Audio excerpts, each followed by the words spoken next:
Let's start today's virtual class.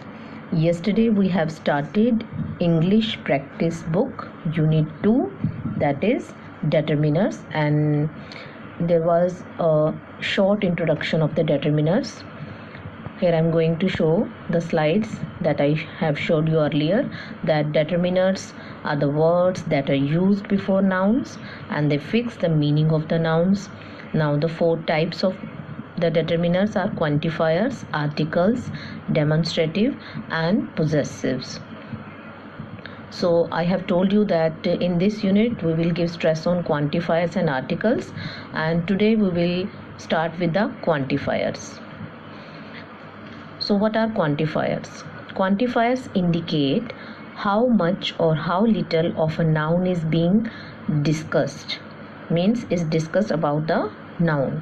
For example, he took some books of mine.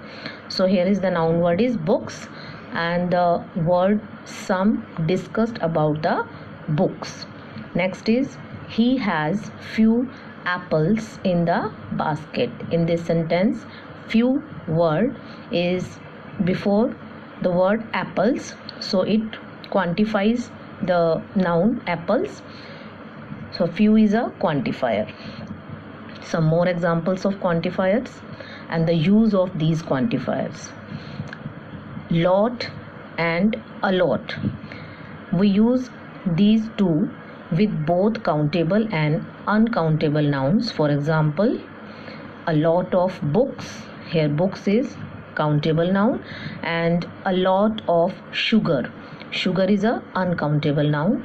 Next is few and a few, only with countable nouns to specify the numbers. I repeat, it is used with countable nouns to specify the numbers. For example, I have met a few friends. Next, little and a little with uncountable nouns to specify quantity. Here the uncountable noun is milk, and we use before milk is a little. Next, enough with countable as well as uncountable nouns. For example, there aren't enough sandwiches. Here the word sandwiches is a countable noun, and we have used enough there. Next is I haven't got enough water. The use of enough in both the sentences is correct. Next, some and any. We use some.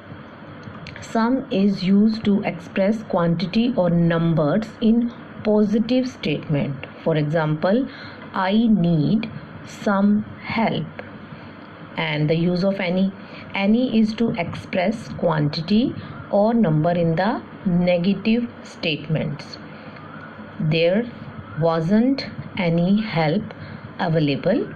But in the question sentences, means the sentences which having the question mark at last, both some and any are acceptable, means we can use both. But there is a criteria.